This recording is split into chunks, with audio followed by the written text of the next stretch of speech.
સતગુરુ મહારાજની જય.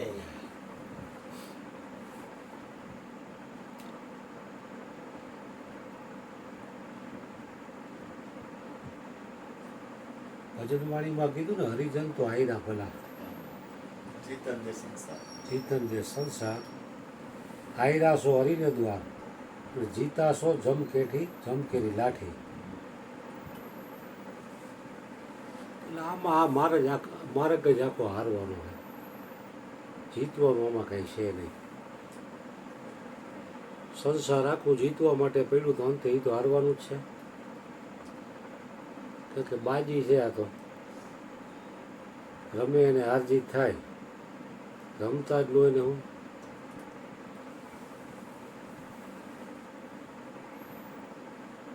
આપણે ધૂનમાં વાત ધૂન બોલ્યા એમાં વાયુ,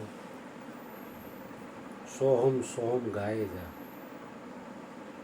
वो खुद ही मिल जाएगा, बंदगी को बढ़ाएगा वो खुद ही मिल जाएगा.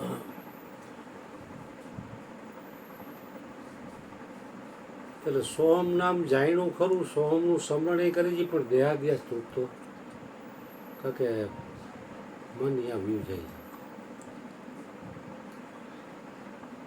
અભ્યાસ એ કરીને વૈરાગ્ય કરીને કઠિન કાંઈ નથી.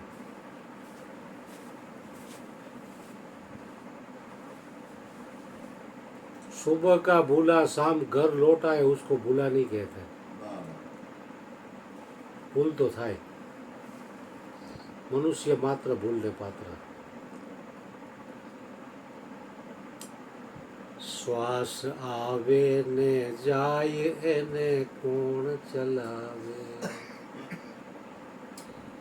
એને કોણ ચલાવે રે, એને કોણ ચલાવે. શ્વાસ આવે ને જાય એને કોણ ચલાવે. કારણ કે શ્વાસ જન્મ થાય ને ત્યારે જેના નક્કી હોય છે કે આટલા શ્વાસ લેશે, એમાં એક શ્વાસ વધે નહીં ને એક ઘટે નહીં. એ જેને નક્કી થઈ ગયું એને પછી મૃત્યુનો ભય ન લાગે. કે શ્વાસ પરમાત્માએ જે નક્કી કરેલા છે એ જ પ્રમાણે એટલા જ લેવાના છે, એમાં એક વધવાનું નથી કે ઘટવાનું નથી. પછી મૃત્યુની શું બીક?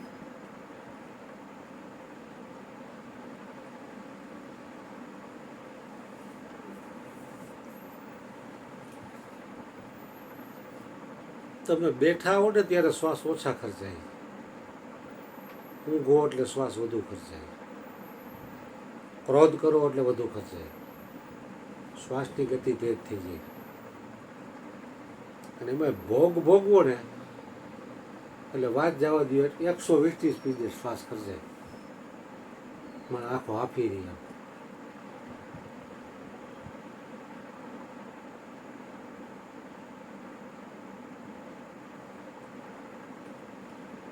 ધ્યાનમાં માણસ બેઠો હોય તો એકદમ ઓછા શ્વાસ જોઈએ, કારણ કે એ શ્વાસનો સાક્ષી બની ગયો હોય. અમુક સમય તો એવો આવે કે એના શ્વાસ જ હાલતા ન હોય.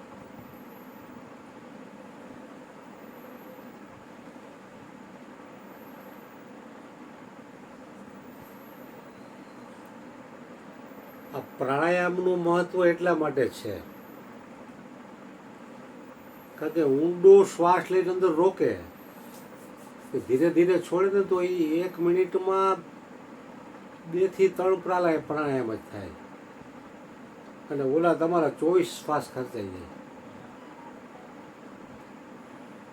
પ્રાણાયામની ક્રિયા ત્રિકાળ સંધ્યા આપણા શાસ્ત્રમાં વર્ણવ્યો છે. ભગવાન શ્રી કૃષ્ણ પણ ત્રિકાળ સંધ્યા કરતા. તો 125 વર્ષનું તંદુરસ્ત આયુષ્ય ભોગવ્યું એને. દાંત પણ એકે પડ્યો નહીં, વાળ પણ એકે સફેદ ન હોય. એટલે પ્રાણાયામ છે એ મોટું બળ છે. ભલે આત્મબળથી લગે એવું નથી, પણ શરીર માટે તો જરૂરી જ છે. એમાં ઠેઠ નાભી સુધી તમારો શ્વાસ જાય અને શ્વાસને અંદર રોકો, કુંભક કરો ને એટલે શરીરમાં સૂક્ષ્મમાં સૂક્ષ્મ નસનાળી જે કોઈ બંધ થઈ ગયું નહીં ચાલુ થઈ જાય. કેટલી તાકાત છે.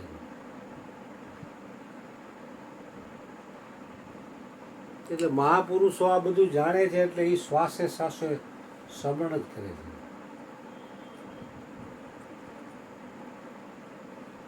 શ્વાસ ઉચ્છ્વાસે સમરણ કરને, તુહી કરતન મારે, શાન સતગુરુ કી यही सत्यारथ, देखी ल्यो दिल दर्पण मारे, श्वास उच्छ्वासे सुमिरन करने.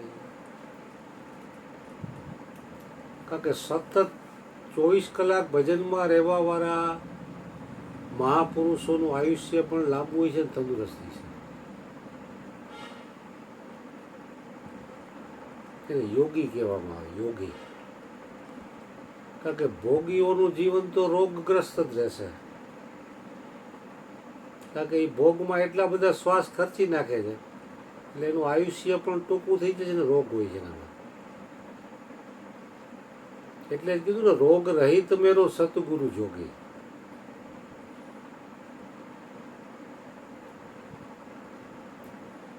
કારણ કે કઈ શ્વાસ ખાલી નથી જવા દેતા. શ્વાસે શ્વાસે શ્વાસને જે હલાવી રહ્યો છે એની જ યાદે, એની જ યાદે. એટલે તન તંદુરસ્ત, તન તંદુરસ્ત, મન પ્રસન્ન ને બુદ્ધિમાં બુદ્ધિદાતાનો પ્રકાશ. કારણ કે બુદ્ધિમાં બુદ્ધિદાતાનો પ્રકાશ પડે એટલે એનું એકય પગલું ખોટું ન હોય.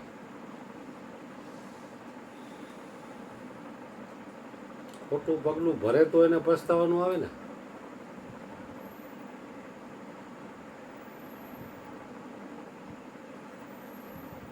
બાપુ કહે ને, જો મતી પીછે ઉપજે સો મતી આગે હોય, કાર્ય બગડે નહીં આપણા અને જગત હશે નહીં કોઈ.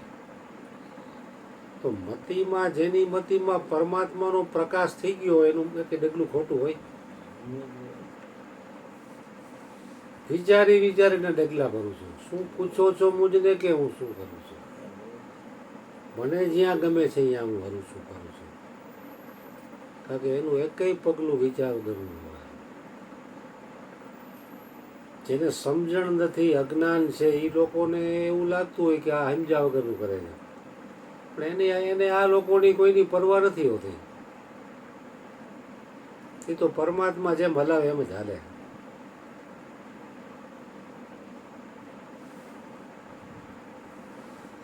કે હરિની ઈચ્છા વિના ઝાડનું પાંદડું પણ હલતું નથી, તો પછી આપણે ક્યાંથી કાંઈ કરી શકતા હોય? એની સત્તા વગર આપણે ડગલું માંડી જ ન હોય. આપણે ડગલું માંડી મોર તો એનું ડગલું લાગી જાય. આપણે સાંભળી મોર એ સાંભળે, આપણે બોલી મોર તો એ બોલી જાય. છતાં એનો વિશ્વાસ આવવો, લોઢાણા ચણા જવું જેમ ભાન છે.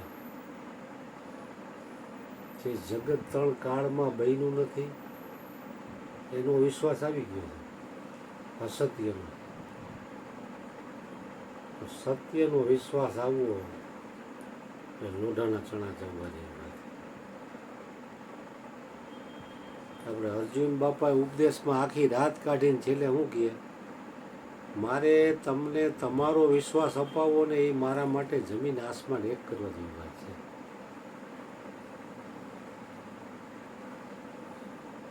બીજો બધો વિશ્વાસ આવી જાય. ફલાણી શેરીમાં ભૂત પ્રેત થાય છે તો એ 3 શેરી ફરીને હાલે. એક જ વાર કીધું હોય, ગુરુએ ન કીધું, કોઈક ફાલ ફૂસીએ કીધું હોય તો એનું માની લે. તો ગુરુ કહે કે તું જેને ગોતે છે તું પોતે જો, એનો વિશ્વાસ ન આવે. વિશ્વાસ એ બધું જીતી જવાય. વિશ્વાસ વગરનું યજ્ઞ કર્મ પણ ઉલટું પરિણામ આપનારું હોય. એટલે જ કબીરજીએ કીધું, ના મેં જપ મેં, ના મેં તપ મેં, ના યોગ ઉપાસન મેં, मोको कहाँ ढूंढे रे बंदे, मैं तो हूँ सब श्वासन की श्वास में, मैं तो हूँ विश्वास में, खोजी हो तो तुरंत मिल जाऊं एक पल की तलाश में। તો કબીરજીને એનો વિશ્વાસ આવ્યો તો એને ભજનવાણીમાં જાહેર કર્યું.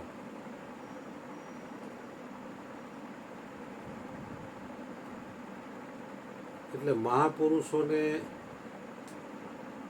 શ્વાસની કિંમત સમજાણી એટલે એને શ્વાસે શ્વાસે સબળ થઈ રહ્યું. व्यर्था श्वास मत खोय, फिर उस श्वास की आवन હોય કે ન હોય. કારણ કે એક શ્વાસની એવડી કિંમત છે.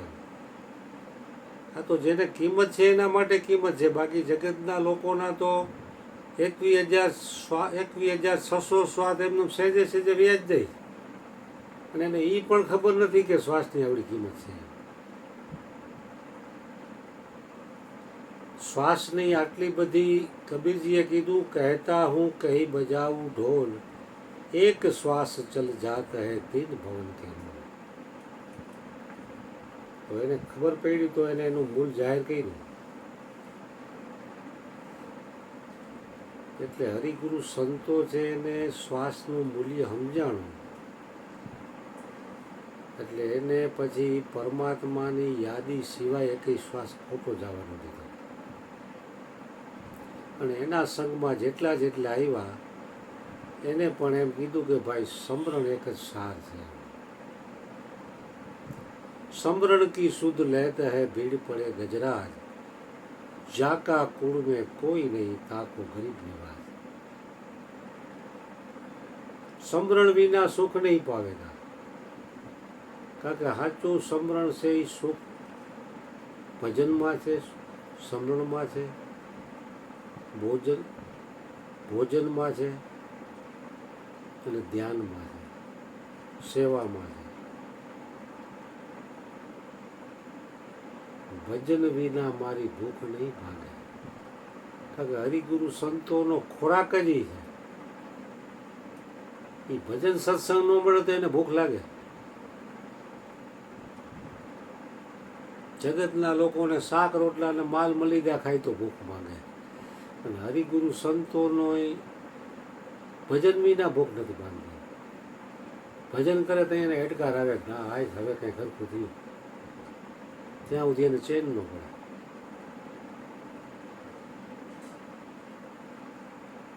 એટલે હરિગુરુ સંતોનો તો મહિમા જેટલો ગાય એટલો ઓછો છે. એટલે આ મનુષ્ય જન્મ રહ્યો એ એના માટે જ મેળ્યો છે. અણમોલ અવસર પરમાત્માએ આપ્યો છે અને વ્યર્થ ગુમાવવા જેવો નથી. કારણ કે મનુષ્ય જન્મ મળ્યો પરમાત્માએ, આપણે પરમાત્મા પ્રાપ્તિના અધિકારી છે એટલે તો આપણને મનુષ્ય દેહ આપ્યો.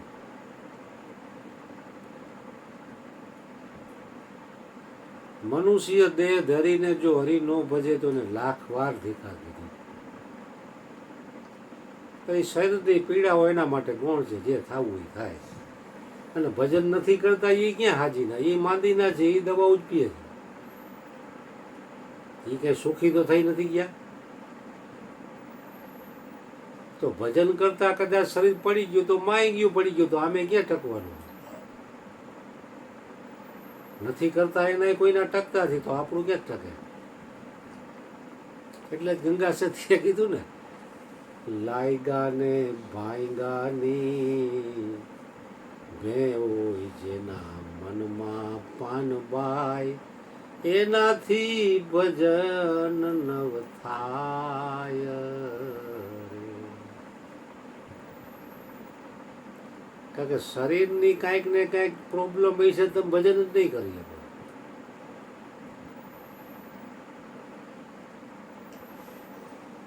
લડકપન ખેલ में खोया, जवानी नींद भर सोया, बुढ़ापा देख कर रोया, सजन रे झूठ मत बोलो खुदा के पास जाना है.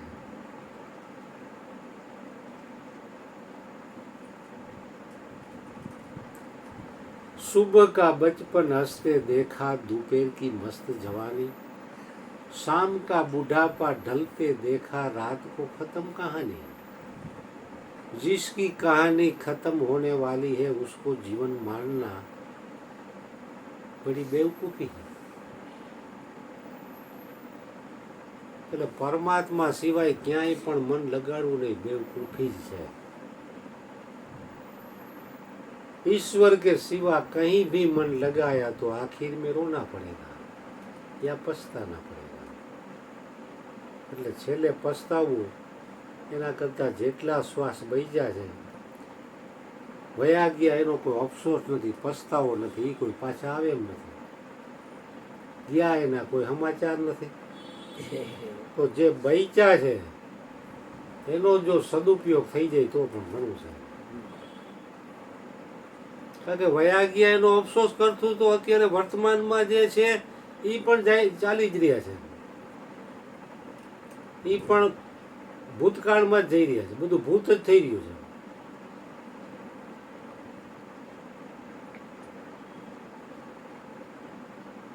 એટલે હરિગુરુ સંતોનો સત્સંગની મહિમા જેટલી ગાઈએ એટલી ઓછી છે।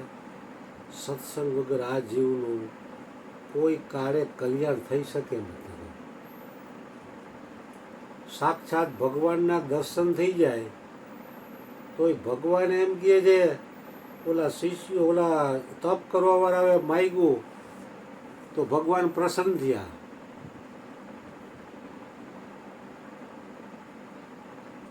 તો તપ કરવાવાળાની કંઈક મતિ ઊંચી હશે તો એ કહે પ્રભુ તમારા દર્શન તો થયા, તમે વરદાન જે માગશો અમે માગશો એ તમે આપી તો દેશો। શિવલોક, બ્રહ્મલોક, વૈકુંઠલોક, સ્વર્ગલોક જે માગશો એ તમે આપી તો દેશો પ્રભુ, પરંતુ એ લોકે નહીં રહે અને છેલ્લે કદાચ લોક ટકી ગયા તો શરીર નહીં રહે। તો આવું માગીને અમારે કરવું શું? એક તો અમે ઠેડ નીકળી ગયું તપ કરી કરી તમારા દર્શન થયા, અને હવે આવું અમારે લૌકિક માગીને અમારો જન્મારો અમારે બરબાદ નથી કરવો પ્રભુ। તો કે બીજું કઈ માગો, તો દંડવત પ્રણામ કરીને કહે છે પ્રભુ અમારું કલ્યાણ જેમાં હોય એ અમને આપો, અમારું મંગલ જેમાં છે, અમારો ઉદ્ધાર જેમાં હોય એ તમે અમને આપો। ભગવાન વિષ્ણુની છાતી અંદરથી ગજ ગજ ફૂલવા માંડી, હૃદય એકદમ પ્રસન્ન થઈને ખીલી ઉઠ્યું કે વાહ।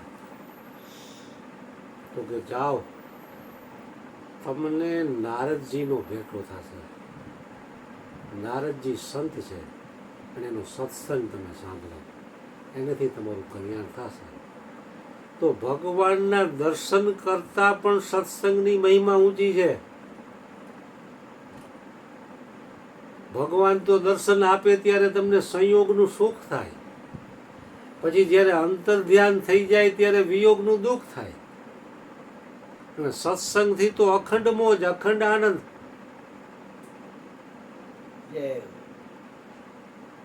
એટલે જ રામકૃષ્ણ પરમહંસ પણ તોતાપુરીના ચરણે ગયા, મહાકાળીમાં અનન્ય પ્રીતિ અનન્ય ભક્ત હોવા છતાં પણ મહાકાળી એના હાથની રસોઈ જમે, આમે આમાં કોળિયા એકબીજાને ભરાવીને મા દીકરો જમે।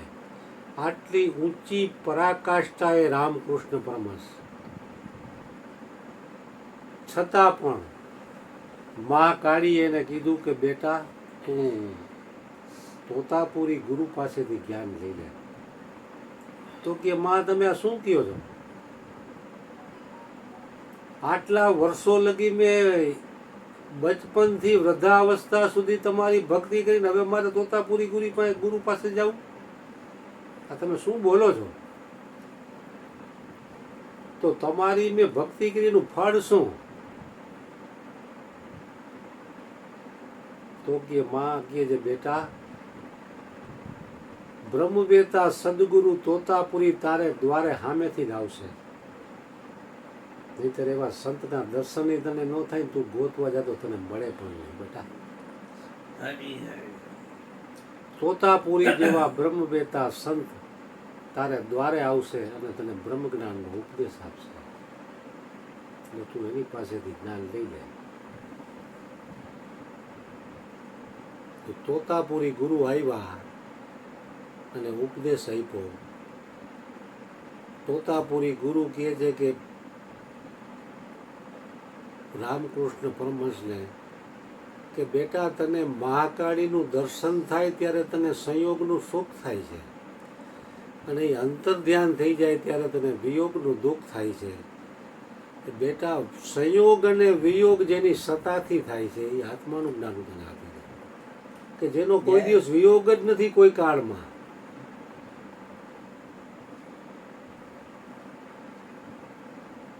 તો એ સત્સંગથી શક્ય છે.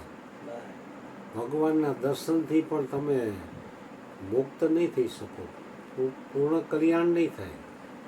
પુણ્યાય વધશે, જગતની લૌકિક વસ્તુઓ પ્રાપ્ત થશે, પણ જે પરમ કલ્યાણ થવું જોઈએ, જે મનુષ્ય દેહનો આશય છે, એનાથી તો છેટા જ રહો તમે.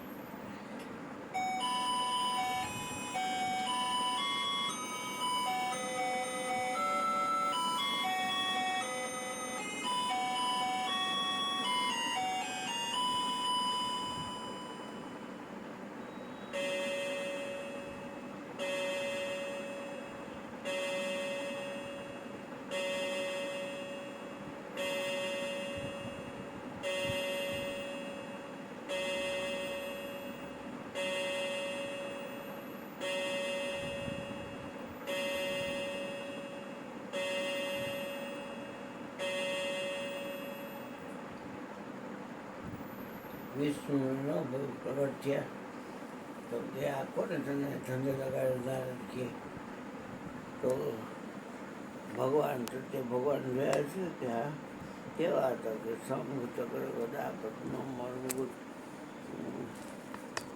અને મેઘવર્ણ ક્યાંય ગયા કે એ તો પછી દ્રશ્ય થઈ ગયા મને મંત્ર આપ્યો ઓળનો ભગવતે વાસુદેવ શોખ ડાયરો મારા તમામ ઘર ખુલી ગયા. વયા ક્યાં ગયા વયા ધ્યાન થઈ ગયા.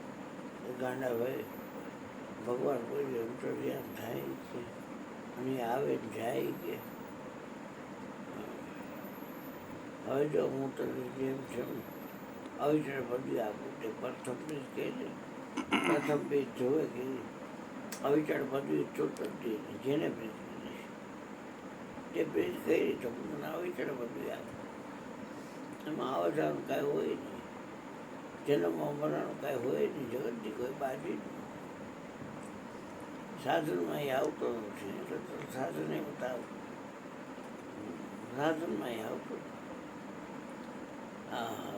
ધ્રુવ અવિચાર બધું ધ્રુવ તારે પર હકની સારી નાવ ચડે 10 દિવસથી એને ધ્રુવ તારે ફરે નહીં ન વિશાળ કેટલો કે આપણે આ ઇલાકામાં જ છીએ. ચીનમાં બહુ તાકાત એને સોમ થઈ ફરતો જ નથી, બધું ફરે છે. બરોબર ચાલો પૂરું કરો. અશ્વિન બાપુ કોઈ ભજન કે ધૂન બોલાવવાનું? એ બેટા ભજન ગાવું છે ને.